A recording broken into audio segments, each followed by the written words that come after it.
And proclamations. For number one, there'll be a presentation by PowerPoint by John C. Coley for the 2019-2020 Merced County Regional Homeless Plan. Good evening, Mr. Mayor Pro Tem and members of the City Council. John Checkley, Management Analyst with the County of Merced. So the plan really came out of the governor's proposed budget in January. Part of his proposal was a $500 million block grant in order to help jurisdictions and counties and continuums of care across California address homelessness and just the increases that we're seeing throughout the state.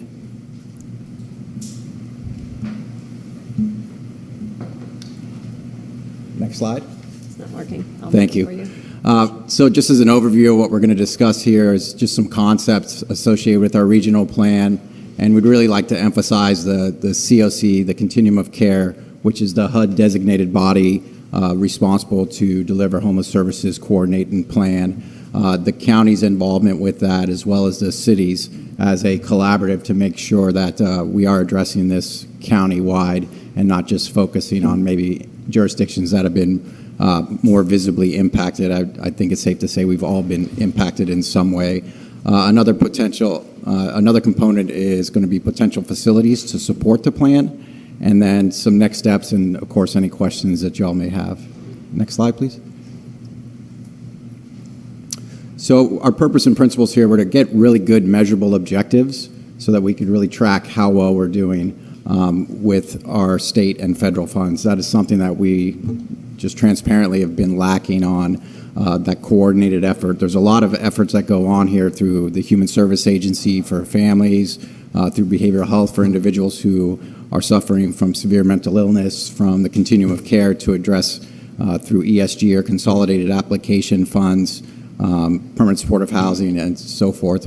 We wanted to put with this new funding to make sure there were measurable objectives to track who's being awarded these funds and what the impact is in the community, as well as to determine really what works, what doesn't work, what needs to be funded a little more at a little higher increased level. These are also, we don't want to forget that they're client-focused best practices, so what works well for our clients here throughout the county. And these are also requirements of the new, it's called HAP, H-H-A-P, Homeless Housing Aid Program that the state passed in their latest budget. That actually increased the allocation from the governor's proposed $500 million to $650 million, and those allocations are being divided up between the 13 largest cities, the county of Merced, as well as the continuum of care for Merced County. Next slide.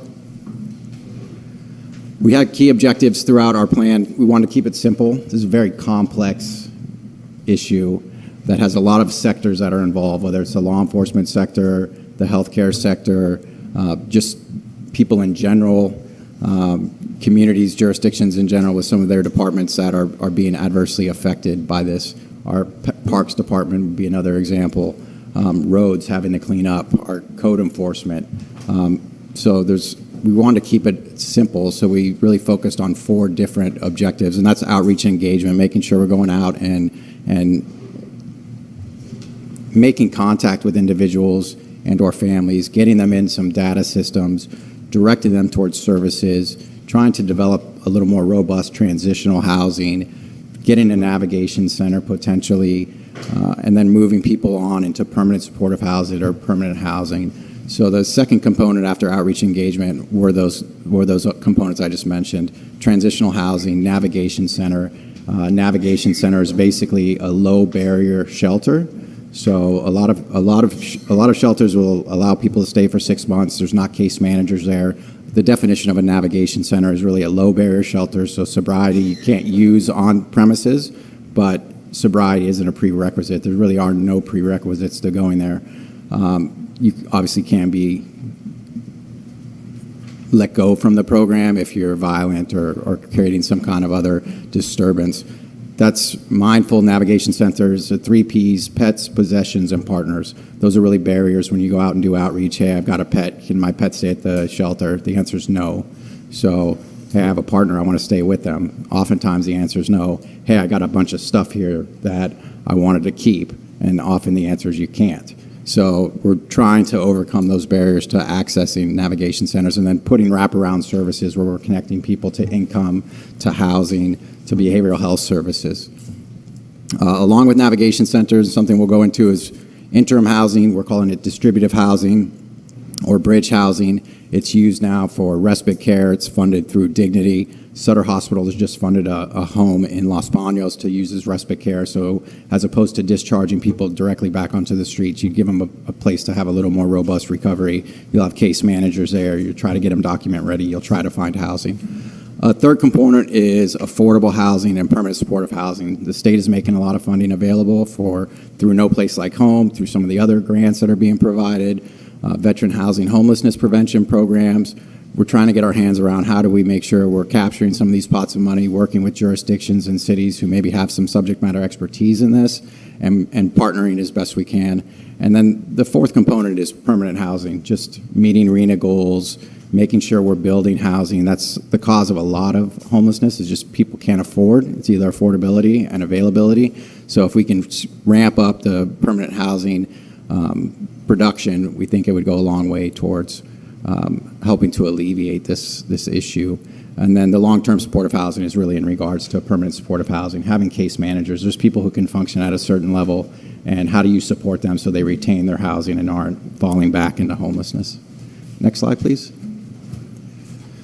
So as we've crafted this plan, working with the Assembly Member's office, the jurisdictions, and your mayor was there, your chief of police has been at a meeting, as well as a lot of other electeds from jurisdictions throughout the county, as well as supportive service providers.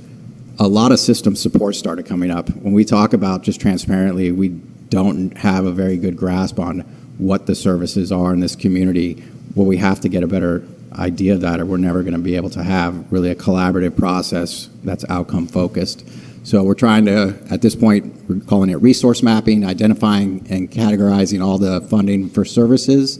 And then the need for collaboration.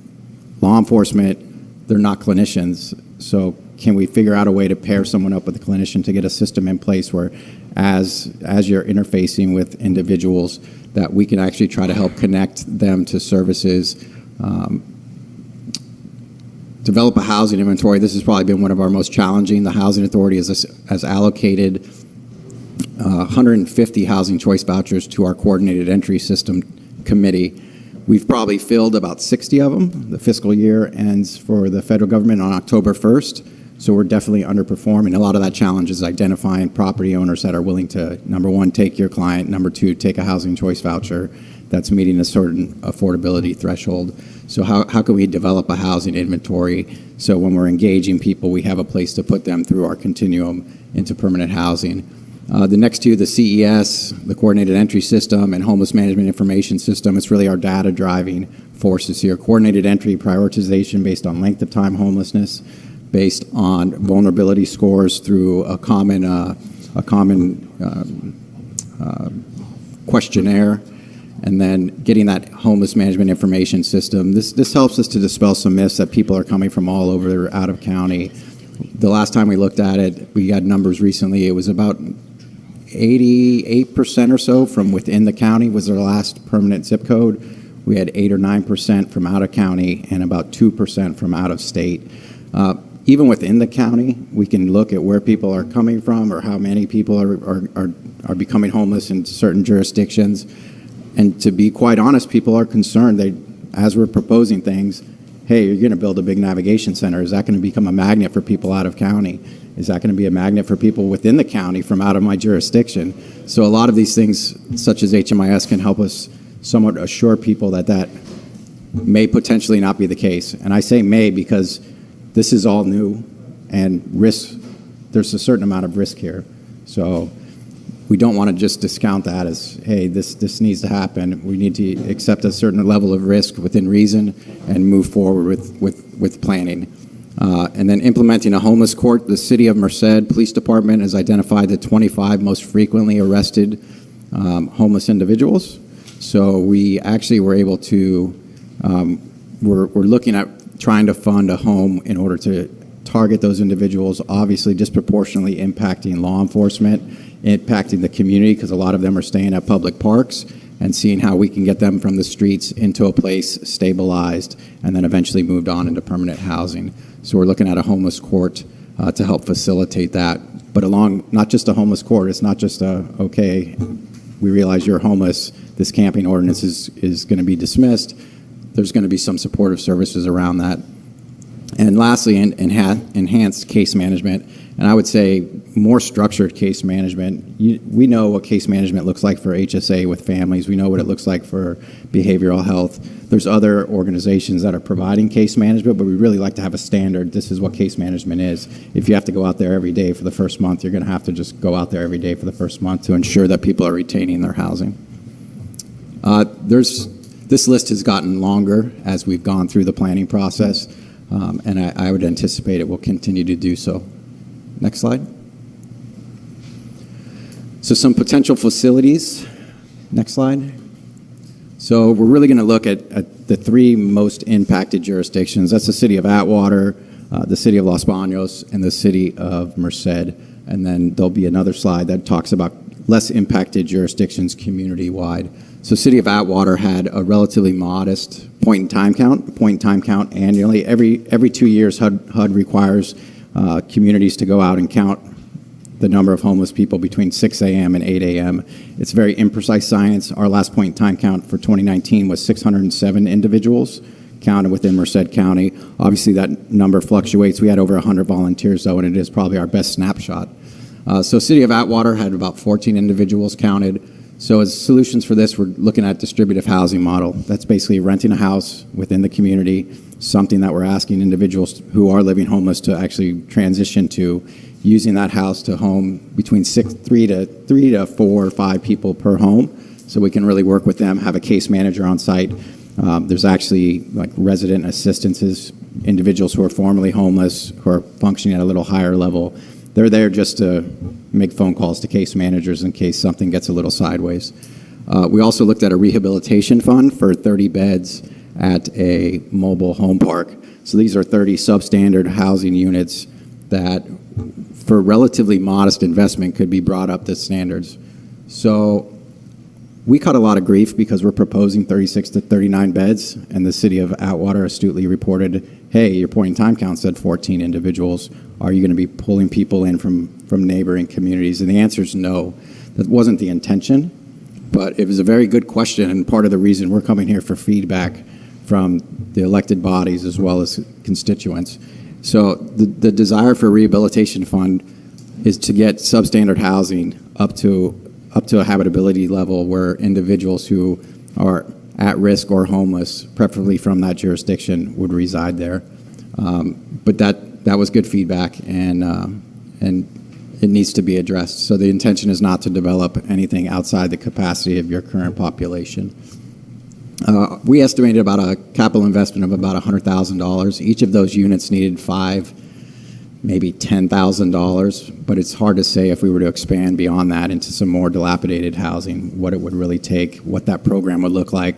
We're in very early preliminary stages of this, so it's hard to get a very good estimate, and we tried to keep it a little on the higher end.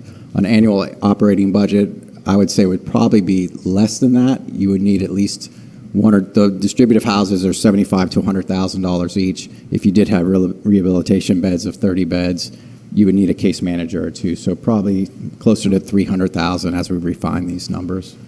A total impact, 36 to 39 beds, if that's the direction that they decide to move on. Next slide, please.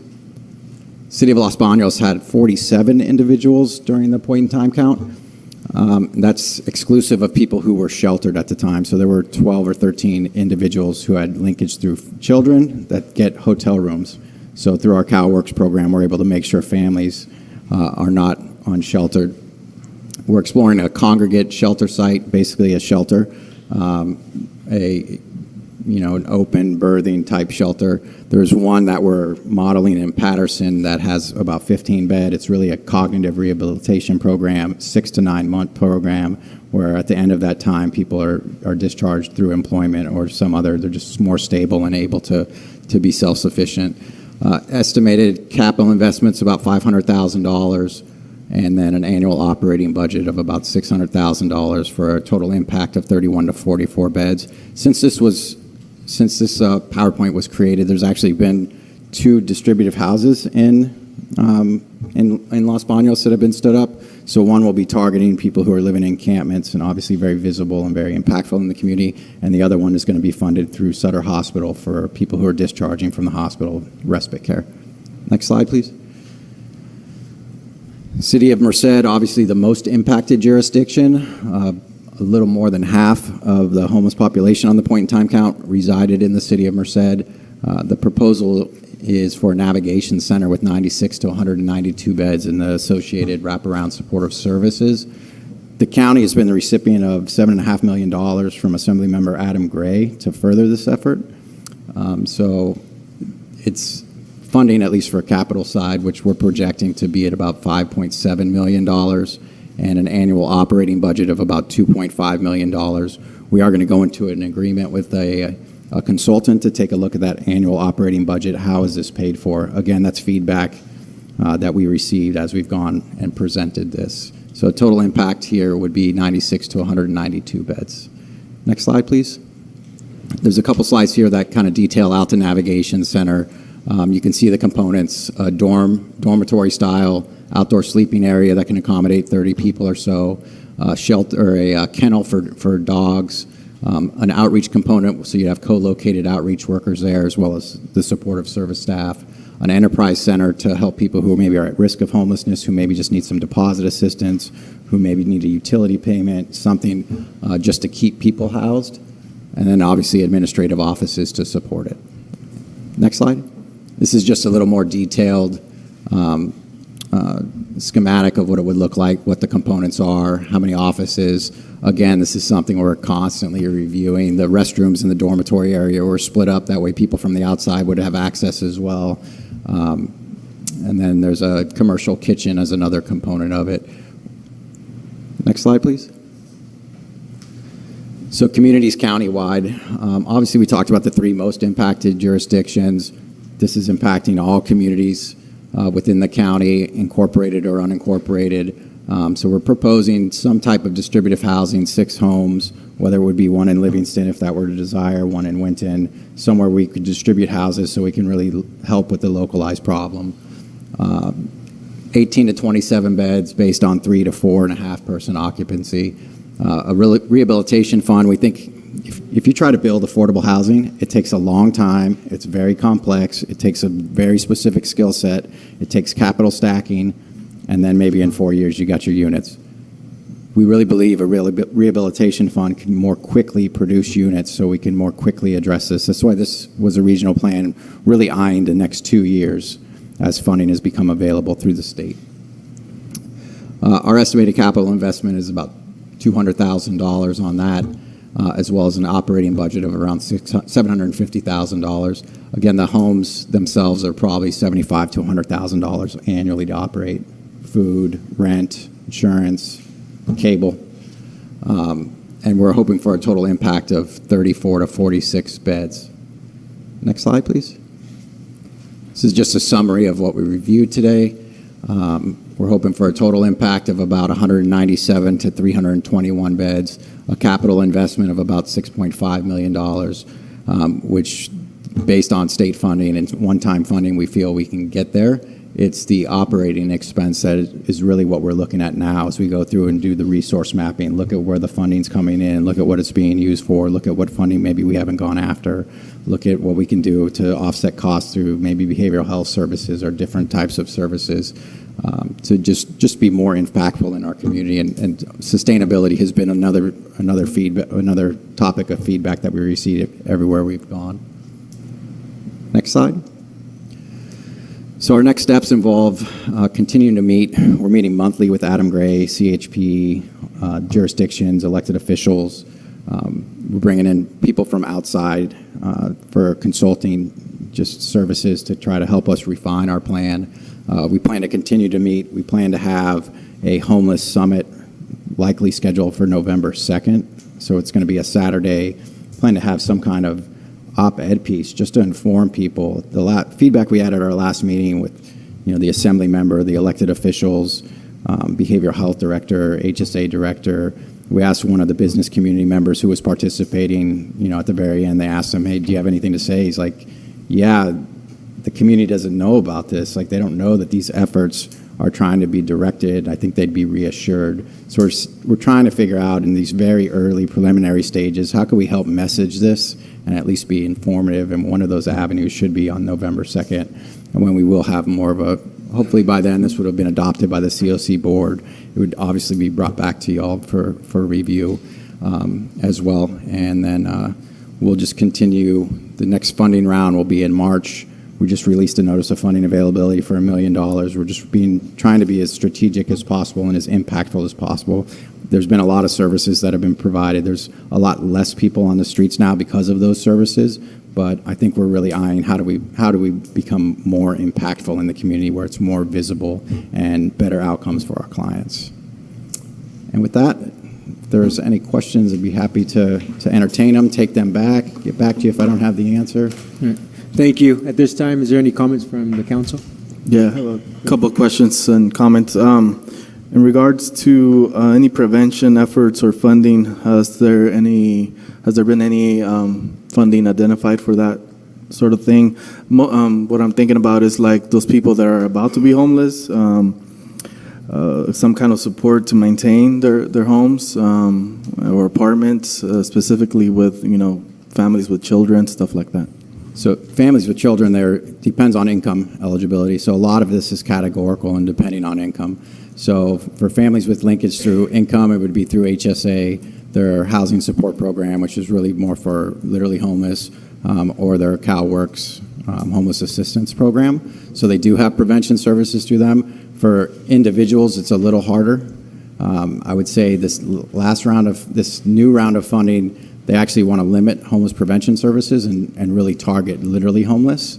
We do have funding now through our outreach center, which was an initiative that the county helped stand up, where people are able to get that. It's also part of the community response. Catholic Charities provide some utility deposit. There's a LIHEAP program that's administered through the CAA, Community Action Agency, excuse me, too many acronyms.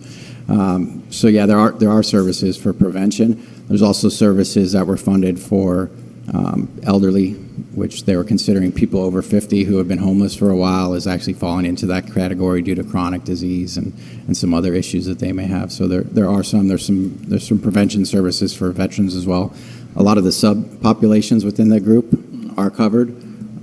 Single individuals that aren't falling in, say, transitional age youth or any of those, it's a little more challenging.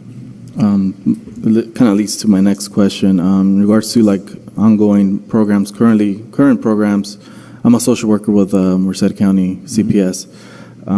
Like the HAP program you were talking about, the homeless assistance program. Is there any funding going to go to expand those programs, type of programs, or any resources, anything like that? The state programs? I believe or locally, maybe like matching or anything like that. Is there any local or matching funding that could be eligible to help out with current state programs?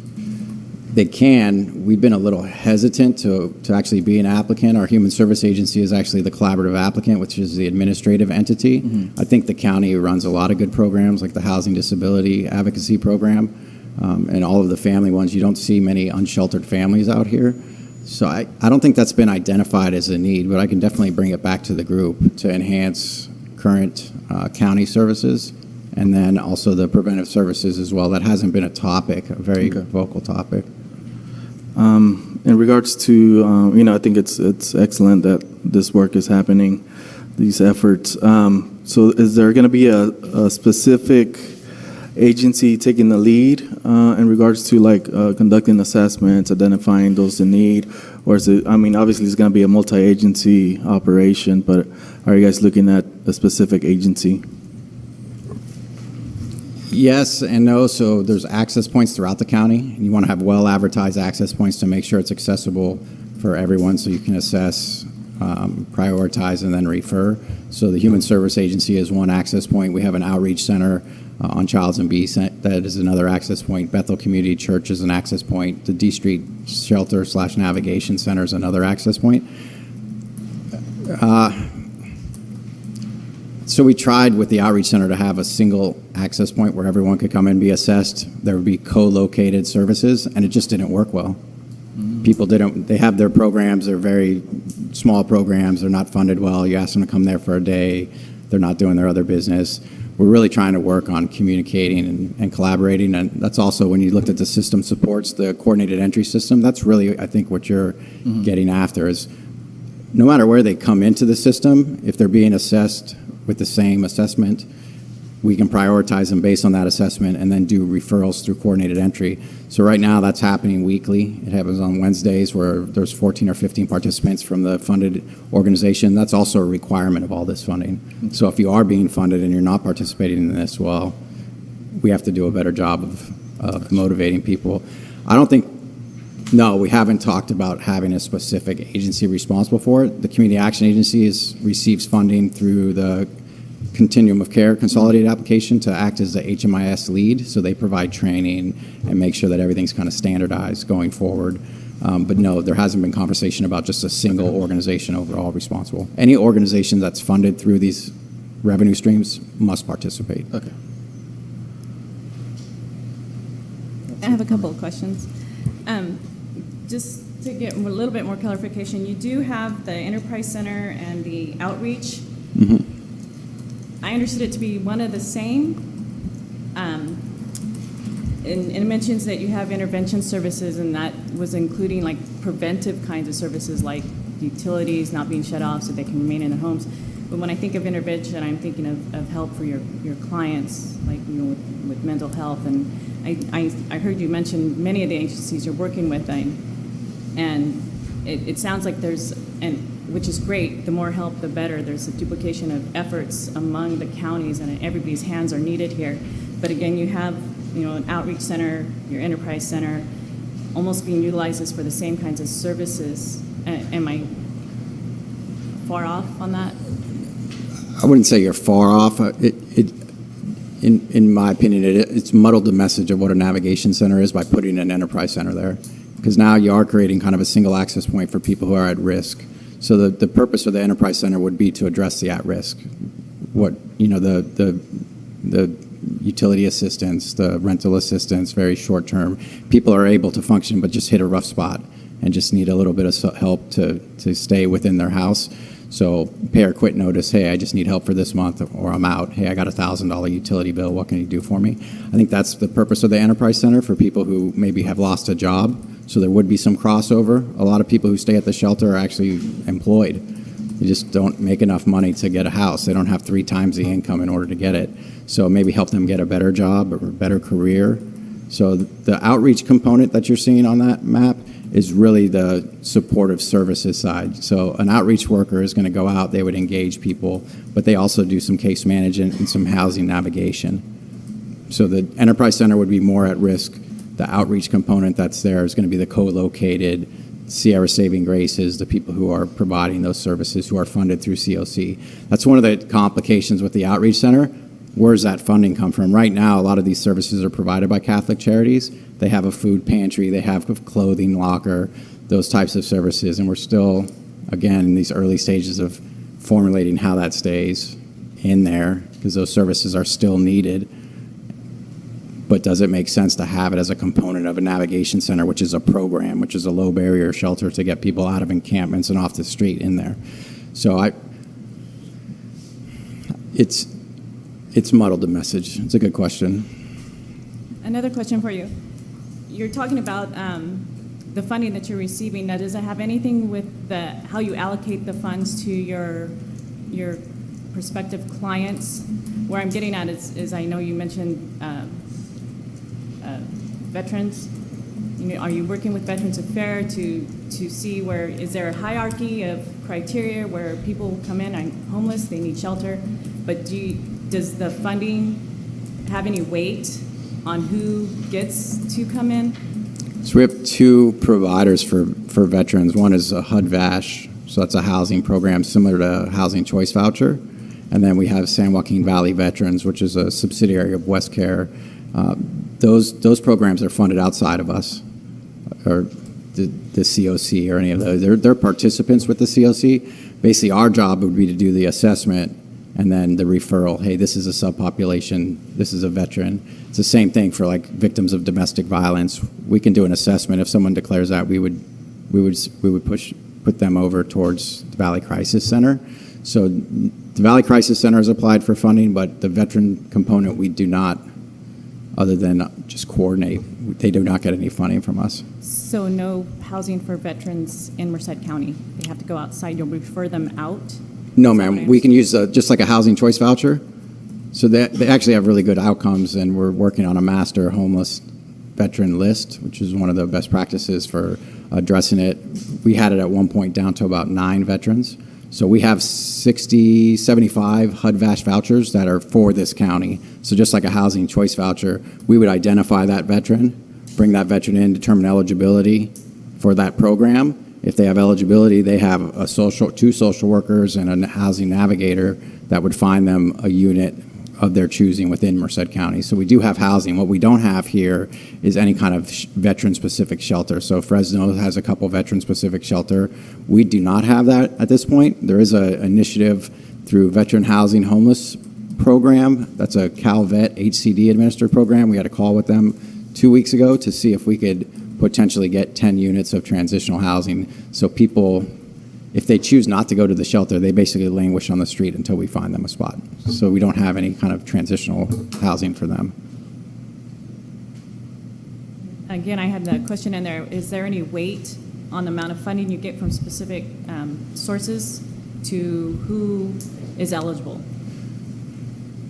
No, this has all been through an RFP process. So the state will dictate the eligible activities, and then the COC board can prioritize what activities they want. So for example, we just allocated $200,000 to Healthy House for individuals who are 50 or over, but it's really through a rated and ranked RFP. So the RFP is released. We just released one yesterday. The activities are going to be navigation center, rental assistance. The participants at that workshop will apply. Based on that application, it's going to be scored and then presented to the COC board.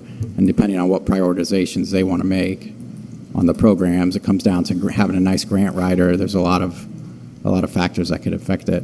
The state has prioritized transitional age youth. They've mandated a certain set aside. So the last round of funding was a 5% set aside for transitional age youth.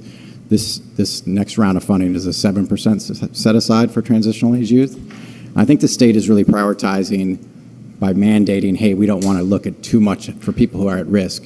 The state is really prioritizing chronically homeless individuals, people who have been on the street the longest and are scoring the highest on the vulnerability scores. So that's who they're prioritizing. And through our coordinated entry, when we're making referrals to projects, it has to be based on that criteria. So the prioritization is somewhat implied in the process. Would you like to see a certain subpopulation? I mean, I can bring that back as well. Hey, some of the feedback was that, what are you doing for, some of the feedback we got is, hey, you guys have this nice plan. Where are you addressing the root causes? I thought that was a really valid question. Like, and this is 10,000 feet. But it was good feedback, and it had good conversation to bring back to the group. Like, hey, what are we doing about the sobering centers or drug rehabilitation? What can we do about some feedback? There's 5 people in Los Banos who are disproportionately affecting our community because they have behavioral health problems and mental illness. What are you doing? It's a great question. What are you doing? What are we doing? So if there is a subpopulation that you think would warrant some extra consideration, definitely would love to hear it. And I have my cards over there. If any of you have feedback that you'd like to provide offline, definitely please let me know. Thank you. That information would be great, because I know your overall goal is to make them self-sufficient. Absolutely. And to make sure that the needs of the community, I'm guilty, I'm not in Livingston that often. So who better to tell us what Livingston may need than residents here? Any other questions or comments? Is there any comments now from the public?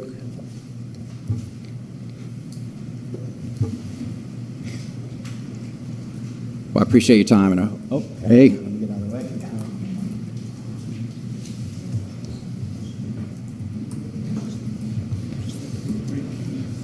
the way. Just remember, you got a 3-minute comment, and state your name and your address, please, for the record.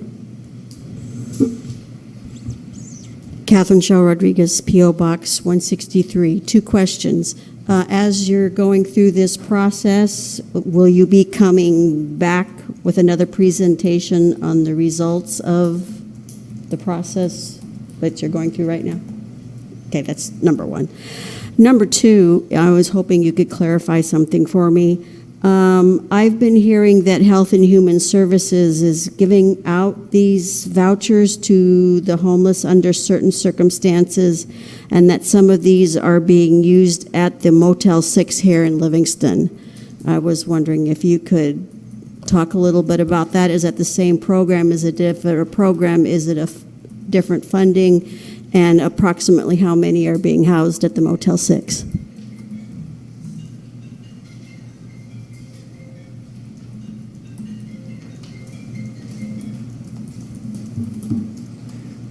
Thank you. So yeah, we would like to come back with the finalized plan, present it to the city council. That's really 2-step process. Hey, this is kind of where we're going. I know some of the council has been involved in the planning, make sure that the broader council is aware of it, but also an opportunity to provide feedback if anything needs to be incorporated in the plan, and then we would be bringing a plan back to you. Right now, it's like a 7-page document that's got draft written all over it. The speed of this has been glacial at some times and then full steam ahead at others. So it's hard to say when that would be. Just trying to be thoughtful and incorporate everybody. But yeah, the intention would be to bring something back to the council, just so you could support it or not. I mean, we would love you to support it and would value that support. But we also want to make sure we're addressing what the city of Livingston envisions as their, for their role in this. Health and Human Services does have vouchers for eligible clients, linkage through a dependent age child, and limited income. They do provide, it's called temporary homeless assistance. It's up to 16 days stays for that population who has children. And my understanding, and this week is the first time I was informed of this, but I'm not surprised, is that, yes, there's very few hotels that they use or motels that they use. I believe one's in Merced, Atwater, and one in Livingston. I don't know how many have been housed, and I can absolutely bring that information back. I'd be happy to come back at your next meeting and break that down, or even invite someone from that department who's going to be much more well-steeped in what, if you've worked for the county, those programs are pretty complex. But I could absolutely request that someone come back and talk about that, and the numbers for sure. Thank you. Any other comments or questions from the public? So close comments or questions.